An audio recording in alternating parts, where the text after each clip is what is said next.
On a freezing Chicago night, when the streets looked like wet black glass under the streetlights, the kind of cold that crawls into your ribs and makes you feel older than you are, a small diner stayed open like a lonely lighthouse.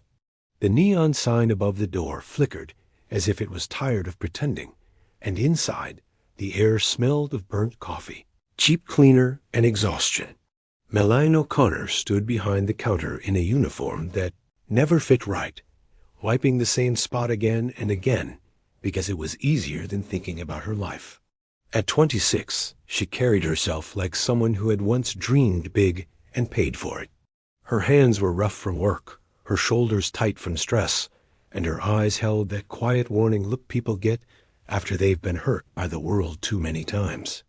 Tonight wasn't supposed to matter. It was just another graveyard shift, another handful of customers, another night where she stayed invisible so she could survive. Then the bell above the door gave a dull chime, and the room changed. Two men walked in, dressed like they belonged in a private lounge, not a diner with cracked vinyl booths.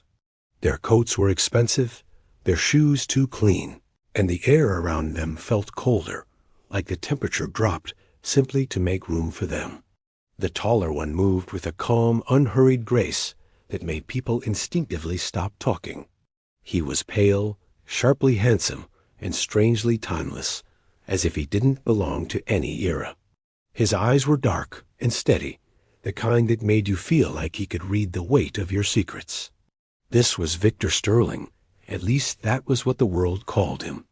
To the city, he was a wealthy executive who rarely appeared in public. To those who whispered in shadows, he was something else entirely. A king who didn't wear a crown, yet ruled with fear and silence. He slid into a booth in the far corner, away from the windows, as if he disliked being seen by the night itself. His companion, Arthur, looked around with discomfort, like the place offended him. "Why here?" Arthur muttered under his breath, clearly not caring who heard. "We have better places." "This smells like grease and regret." Victor didn't answer him right away. He calmly placed a fixed stack of documents on the table: contracts, valuation sheets, and papers full of numbers that screamed power and danger. His voice came low and smooth when he finally spoke. "Because sometimes the truth hides in places people refuse to look," he said, as if the diner was a confession booth, and he was the only one brave enough to enter. Melaine approached with a notepad, her face neutral, because smiling cost energy she no longer had. "Coffee?" she asked, already reaching for the pot. Victor didn't even glance up. "Black," he said, and his voice had a strange authority, not loud, not rude, just certain. "And tell your manager we need privacy." Melaine didn't bother explaining that nobody in this place had the power to control privacy at 3 o'clock. She poured the coffee and set it down, and her eyes, by accident or fate, caught a bold heading on one of the documents. A medical acquisition. A valuation model. The kind of language that once lived in her bloodstream. Her stomach tightened, not from fear, but from memory-sharp, unwanted, humiliating memory. She looked away quickly, but the damage was done. Her mind had already started reading. At the booth, Arthur leaned in and spoke in a low, urgent tone. "The numbers work. The deal gives us what we need for the next century," he said, tapping a spreadsheet. Victor stirred his coffee, slowly, like he was stirring a storm. "It's too clean," he replied. "When an enemy offers something this perfect, it's bait." Arthur scoffed. "You're overthinking. You always do. We sign before dawn, or we lose it." Victor's silence after that was heavy. His gaze drifted, landed on Melaine for a moment, and it wasn't friendly curiosity. It was the look of a predator deciding whether to play with its prey. He called her over with one word. "You." The diner's background noise softened as if the room listened. Melaine stopped, then turned. "Yes?" she said carefully. Victor leaned back, a faint smirk on his lips, and Arthur's expression turned smug, as if he was enjoying the setup. "My friend thinks I should spend an absurd amount of money," Victor said, tapping the documents. "I think he's being foolish. You work here. You see people. Tell me what your gut says. Buy or walk away." Arthur chuckled under his breath, and the disrespect in that sound cut deeper than it should have. It reminded Meline of boardrooms where men smiled while they crushed you, of bosses who called you kid right before they ruined your name. Something in her steadied. She walked closer, not because she wanted to impress him, but because she was tired of being treated like she was nothing. She looked down at the papers properly now. No pretending, no playing dumb. Her voice changed when she spoke calmer, sharper, like a blade sliding out of a sheath. "You're staring at the headline numbers," she said, "but you're ignoring what's hidden under them." Arthur's smile faded. Victor's smirk disappeared completely. Meline reached forward and flipped a page, pointing to a tiny section buried deep in the terms. "This deal is designed to punish a buyer," she continued, eyes locked on Victor now. "It looks profitable until the ownership changes. Then the obligations shift and the control flips. If you sign this, you don't win the company, you inherit the disaster. And whoever structured it is betting you won't notice until it's too late." The booth went silent, like even the coffee stopped steaming. Victor didn't blink. He just stared at her, and for the first time since he entered, the power in the room wasn't coming from him alone. It was coming from the waitress who refused to be small. The diner felt different after that moment, as if the air itself had shifted its loyalty. Victor Sterling did not speak for several long seconds, and in that silence, Meline felt the weight of what she had done. She had not just corrected a customer. She had challenged a man who radiated quiet danger. Arthur stared at her as if she had performed a magic trick, his earlier arrogance dissolving into confusion. Victor slowly picked up the contract and reread the section she had pointed out, his eyes moving with unnatural focus, calculating faster than any machine. When he finally looked up at her, there was no mockery left in his expression. There was something far more unsettling respect. "Who taught you to read numbers like that?" he asked softly. Meline hesitated. "Life," she replied, though the truth was more complicated. She had once been a rising analyst in a powerful financial firm, until a scandal she did not create destroyed her career and reputation. She had taken the blame for a superior who needed a scapegoat, and overnight she had gone from promising professional to unemployable liability. The world had judged her quickly, and she had learned quickly in return. Victor leaned back in his seat, studying her not as prey, but as a rare asset. "You're wasted here," he said simply. Arthur shifted uncomfortably, clearly unsettled by how quickly the balance of power had changed. Meline crossed her arms defensively. "I work here because I have to," she answered. "Not because I lack ability." The faintest hint of a smile touched Victor's lips, though it did not reach his eyes. "Good," he murmured. "I despise weakness." He stood up then, towering over her without effort. Up close, she noticed something strange about him. He didn't seem tired despite the late hour. His skin looked almost untouched by time, and when the light flickered again, for a fraction of a second, his reflection in the dark window seemed delayed. It was subtle, but enough to unsettle her.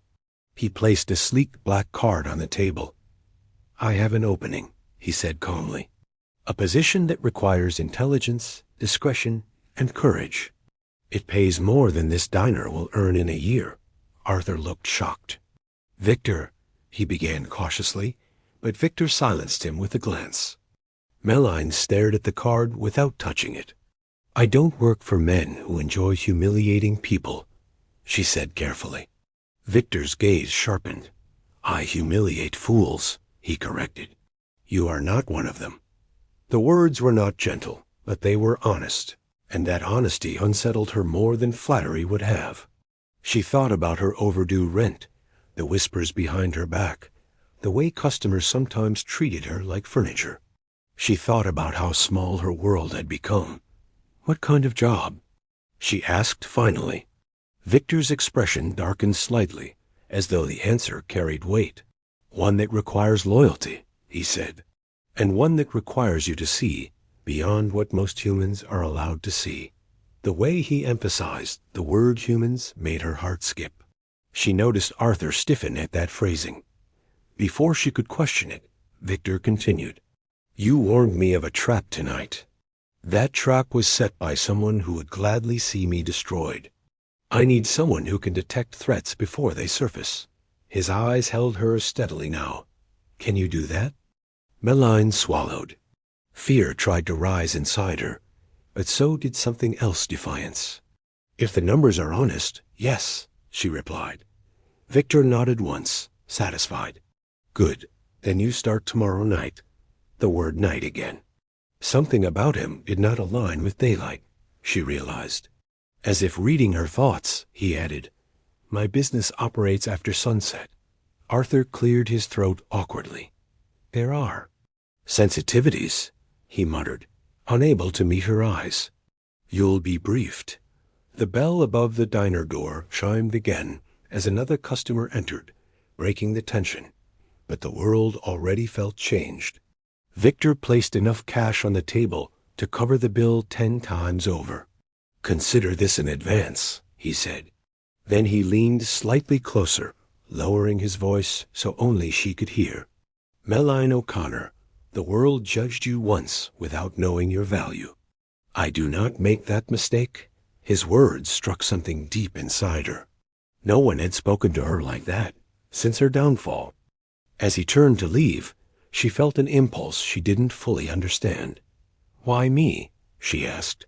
Victor paused at the door. He looked back at her, and for the briefest moment, something ancient flickered in his eyes. "Because," he said quietly, "you are not afraid of power, and that makes you rare." Then he stepped out into the freezing night, Arthur following behind him. The diner door closed, and the ordinary sounds of coffee cups and quiet conversations returned, but nothing felt ordinary anymore. Meline picked up the black card from the table and turned it over in her hands. There was only a name and an address engraved in silver letters. No logo, no explanation, just an invitation into something unknown. She didn't yet understand that by accepting it, she wasn't just changing jobs. She was stepping into a hidden world where money was not the only currency, and where the man who had once tried to mock her would soon become both her greatest danger and her strongest protector. The next evening arrived faster than Meline expected, not because time moved quickly, but because her mind never stopped racing. She had barely slept. The black card Victor Sterling had given her rested on her small apartment table like it carried gravity of its own. The address engraved on it belonged to the wealthiest district in the city, a place she had only seen from bus windows.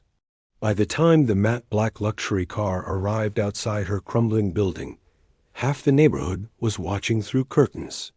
Meline stepped inside the vehicle with a mixture of fear and determination, clutching her briefcase like armor. The ride across the city felt symbolic, as though she was being transported from one life into another. Street lights faded into cleaner avenues, broken sidewalks into polished stone, until finally the car stopped before towering iron gates that opened silently, revealing a Gothic mansion that looked less like a residence and more like a fortress built to outlive centuries. Arthur Penhaligon waited at the entrance, his posture stiff, but more respectful than before. "He's expecting you," he said, stepping aside. "And a word of advice. Don't comment on the temperature. Don't ask about the artwork. And if you value your comfort, avoid paper cuts." His warning sounded half serious, half nervous, which only deepened her unease. Inside, the mansion was breathtaking and unsettling at the same time. Velvet drapes blocked every window. Chandeliers glowed dimly like captive moons, and the silence felt ancient, like the walls remembered things humans were never meant to hear. She was led into a massive library where Victor sat behind a dark mahogany desk, reading a physical newspaper as though digital news was beneath him. He didn't stand when she entered. "You came," he said simply. "You offered triple my previous salary," she replied, masking her nerves with dry confidence. "I'd be foolish not to," Victor nodded slightly.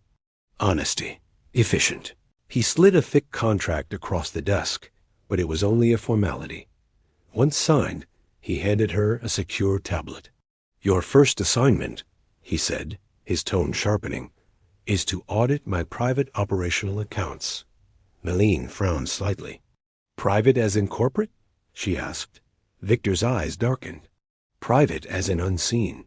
These accounts fund infrastructure, supply chains, territory agreements. Someone is siphoning funds. Quietly, carefully. I want you to find them. The seriousness in his voice erased any lingering doubt.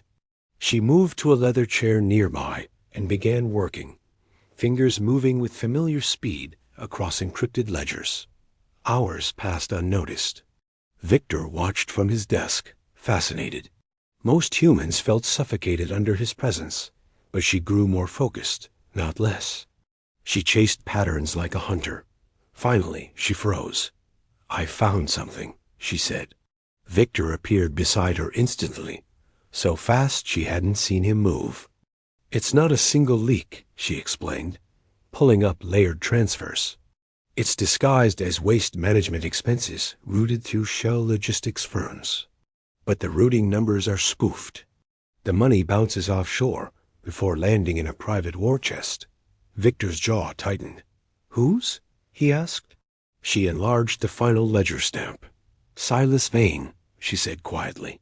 The name hit the room like thunder. The fireplace flames flickered violently. He's using your own funds to build opposition resources, she continued. Mercenaries, political leverage, asset acquisitions. This isn't theft. It's preparation for a takeover. Victor's expression hardened into something ancient and dangerous. A usurper, he muttered. Meline hesitated before asking, corporate rival? Victor studied her carefully, as if deciding how much truth she could survive. Finally, he walked to the window and pulled the heavy drapes aside. The city skyline glowed beyond the glass, but when she looked at the reflection, she saw only herself. Her breath caught. She turned slowly.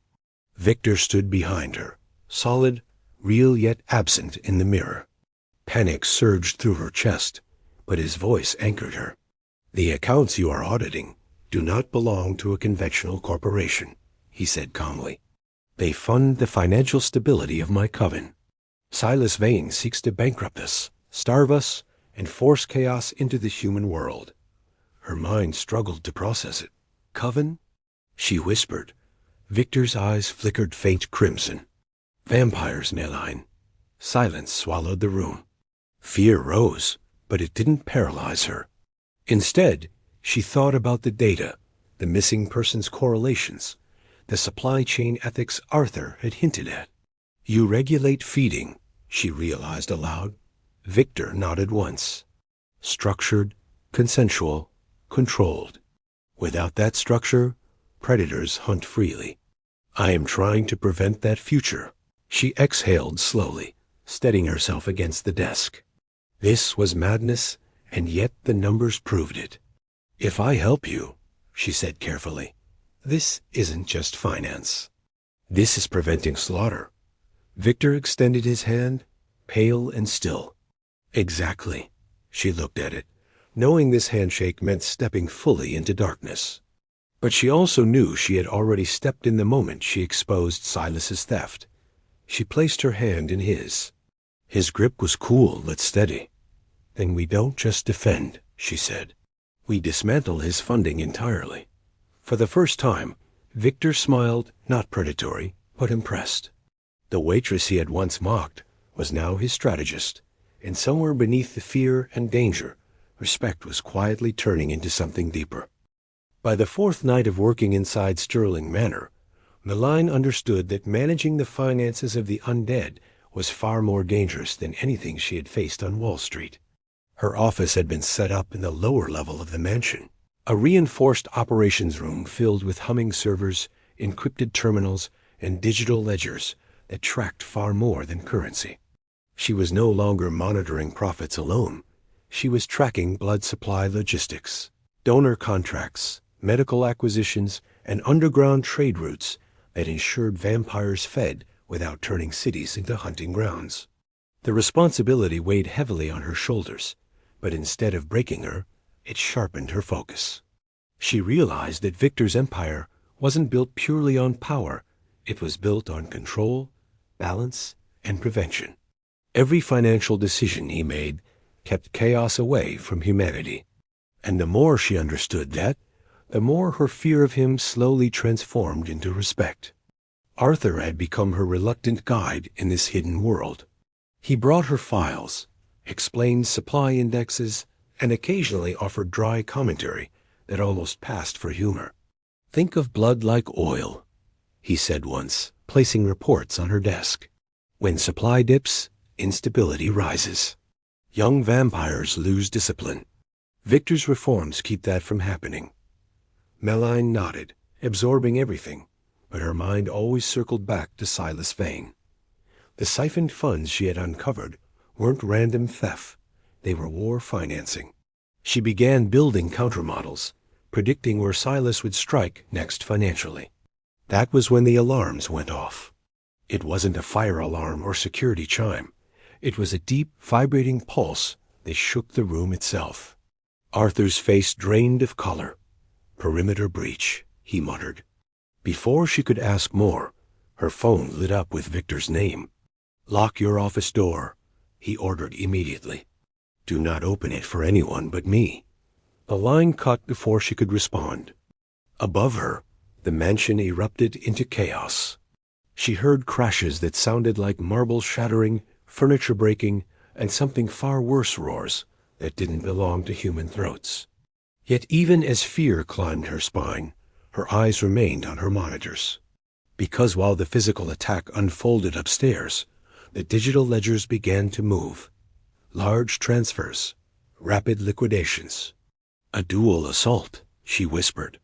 "They're using violence as distraction." Her fear hardened into cold determination. She began counter-tracking the intrusions, fingers moving with surgical speed. The attack signature was familiar arrogant coding patterns she had already studied. "Harrison and Vane," she murmured. But this time she didn't just block them. She baited them. She opened access to a decoy reserve account, layered with encrypted triggers. When the intruders took the bait, she deployed a containment virus she had written years ago, one designed not to destroy data, but to freeze systems completely. Within seconds, the siphoning stopped. Their servers locked. Their access collapsed. Minutes later, the noise upstairs died down. 10 tense minutes passed before a knock came at her door. "Meline," Victor's voice called. She opened it cautiously. He stood there disheveled, tie gone, shirt torn at the shoulder, streaks of blood, none of it is marking his cuff. Yet his composure remained intact. "You stopped the transfer," he said, voice edged with approval. "I froze their infrastructure," she replied, crossing her arms, adrenaline still high. "Who attacked us physically?" Victor stepped inside, exhaustion flickering beneath his calm. "Mercenaries under Silas's command," he said. "A distraction force. If they drained our financial reserves, our supply chains collapse, our political protections fail. Chaos would follow." She studied him carefully. "Then we stop playing defense," she said firmly. "He has outside funding." I traced routing support from a Zurich holding group tied to the High Council. Victor went still. The revelation hit deeper than the attack itself. "The Council," he muttered darkly. "They believe my reforms make us weak. They are backing Silas to remove me without open conflict." For the first time, she saw genuine strain in him. Not fear, but the burden of fighting enemies on two fronts. She leaned against her desk, mind already calculating solutions. "Then we don't confront them directly," she said. "We destabilize their investment backing. If the Council's portfolios begin bleeding, they'll abandon Silas to protect their own wealth." Victor looked at her slowly, realization dawning. "Financial warfare," he said.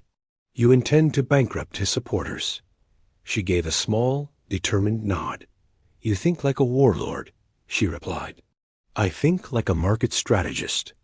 A rare smile touched his face, genuine this time, filled with admiration rather than dominance. You continue to surprise me, he said quietly. In that moment, the dynamic between them shifted again. She was no longer just an employee or a rescued human. She was his partner in strategy, his shield in a battlefield fought with numbers instead of fangs. And though neither spoke it aloud, the bond forming between them had grown stronger than simple loyalty. It was trust forged under fire, where protection and respect were beginning to blur into something far more personal. The invitation arrived the following night, delivered in a sealed envelope thick enough to feel ceremonial. The paper itself carried a faint metallic scent, and the embossed lettering shimmered like fresh silver under dim light. It was an invitation to the midwinter solstice gala, an annual gathering hosted in one of the oldest grand hotels in the city. To the human world, it was advertised as a charity event for medical research and elite philanthropy. But as Victor explained while standing beside the fireplace in his study, to the vampire world, it was something far more dangerous. It is where alliances are negotiated, territories disputed, and power measured without open war, he said calmly. And this year, it is where Silas will try to humiliate me publicly. Malign held the invitation carefully, understanding the weight behind it. Then we make sure he fails, she replied. Victor's gaze lingered on her, impressed by her resolve. Tonight you will not attend as staff, he said. You attend as my chief financial officer, and as my equal representative. Preparation for the gala felt less like dressing for a party and more like arming for battle. Arthur oversaw the security protocols while Victor personally presented her attire, a deep crimson velvet gown designed with both elegance and hidden protection. The fabric shimmered darkly under light, regal but severe.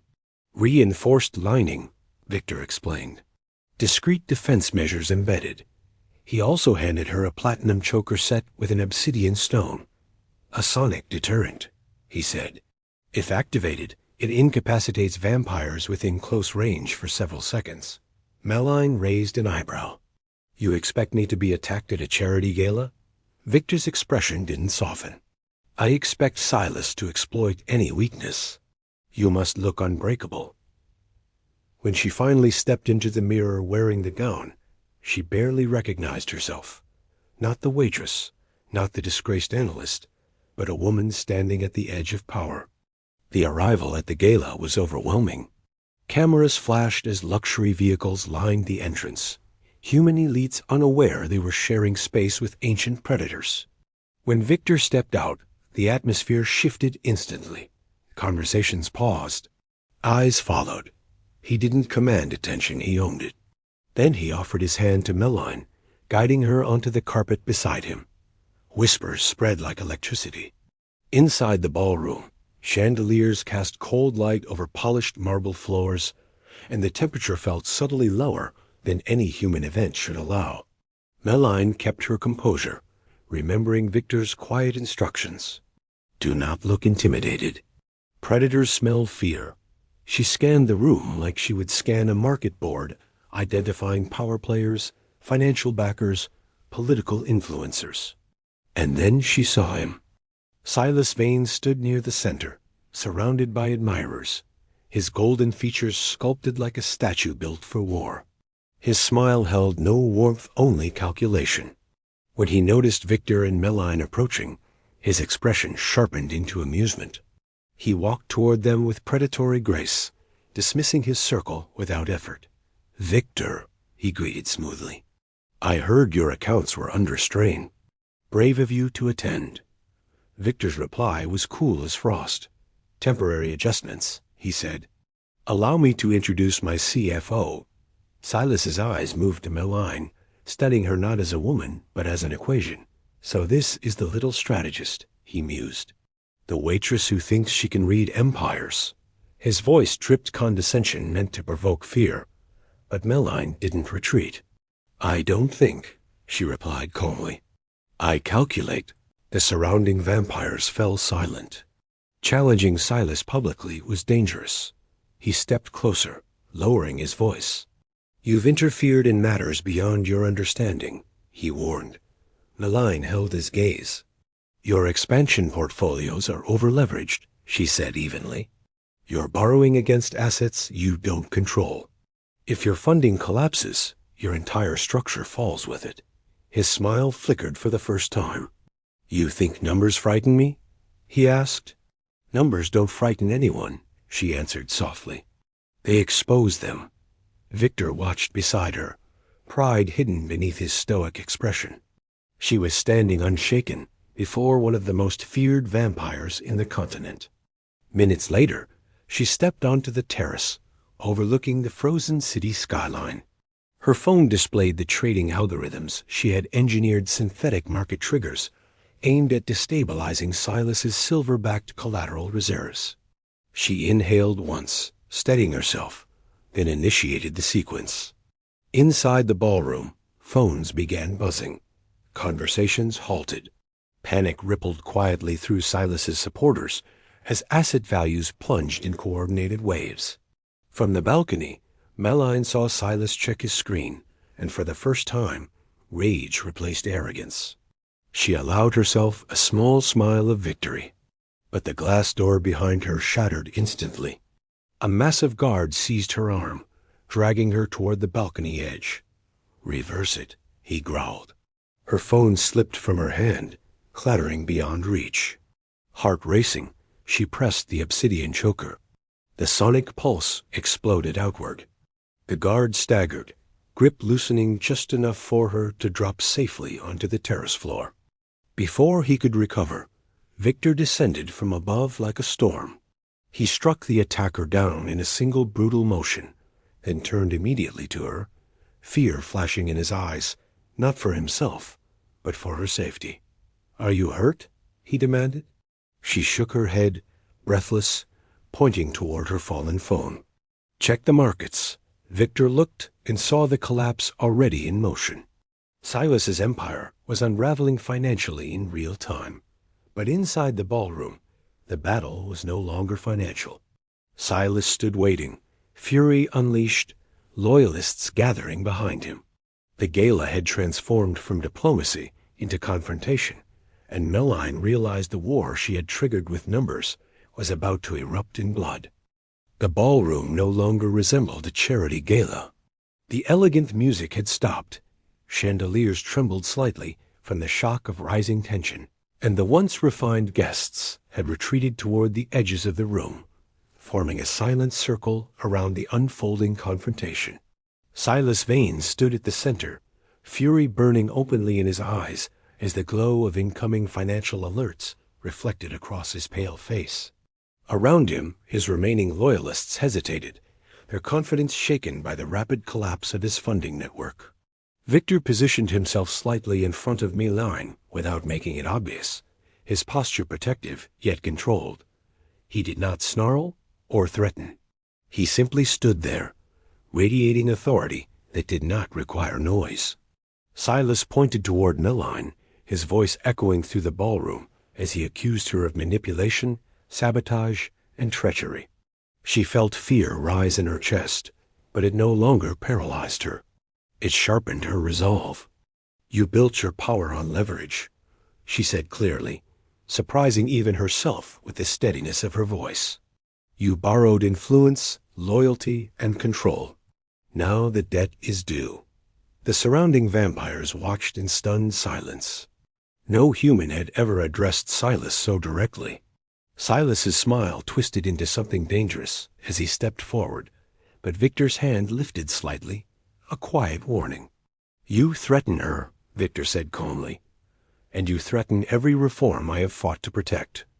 The statement carried more than personal defense. It carried policy, principle, and vision. Silas laughed bitterly. "Reform?" he mocked. "You've weakened our kind by binding us to human systems." Victor's gaze darkened, but he did not raise his voice. "Discipline is not weakness," he replied. "Control is not surrender. We do not need chaos to survive." The ideological divide between them was no longer hidden. This was not just a rivalry, it was a battle for the future of their world. Phones continued vibrating around the room as more financial reports confirmed the crash of Silas's leveraged positions. The European High Council's representatives, who had quietly supported him, exchanged uneasy glances. Wealth was their language, and loss was a message they understood immediately. One by one, Silas's loyalists stepped back, not because they feared Victor physically, but because they feared standing beside a failing investment. Silas realized it too late.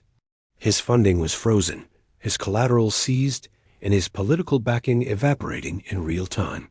Rage replaced calculation, and for a moment it seemed he might attack out of pure desperation. But Victor stepped forward, not to strike, but to conclude. "You sought power through instability," Victor said firmly, "and you lost it through your own excess." Security forces aligned with the council moved in quietly, not to kill Silas, but to remove him from authority. Public execution would create sympathy. Exile would create irrelevance. As Silas was escorted away, he cast one final glare at Naline. It was not hatred alone, it was disbelief. He had underestimated her completely. The ballroom slowly exhaled as tension dissolved. Conversations resumed in cautious tones, and the musicians restarted their performance as if attempting to restore normalcy, but nothing felt the same. Victor turned toward Meline, studying her not as a subordinate, but as the reason the war had shifted. "You stood unshaken," he said softly. "That is rare, even among my own kind." She allowed herself a small, tired smile. "I stood because you didn't treat me like I was small," she replied honestly. The admission carried more weight than either of them expected. The power between them no longer felt one-sided. It felt balanced.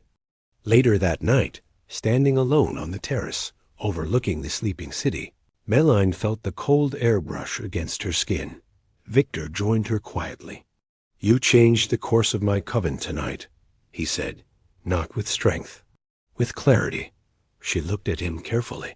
"Power without restraint destroys itself," she answered. "That applies to vampires and humans." Victor considered her words thoughtfully. For centuries he had ruled through calculated dominance, but she had introduced something different: partnership. "You realize," he said slowly, "that remaining by my side will never be ordinary." She met his gaze without hesitation. "My life stopped being ordinary the moment you walked into that diner," she replied. For the first time, Victor allowed the distance between them to narrow, not as king and employee, but as two individuals who had chosen trust. There was no dramatic confession, no rushed declaration, just a shared understanding born from mutual respect and survival. The waitress who had once been mocked had become the architect of justice, and the vampire king who had once been feared had chosen reform over cruelty. Together, they had proven that strength and kindness were not opposites, they were allies. And in a world divided between darkness and vulnerability, the most powerful transformation of all was choosing respect over dominance.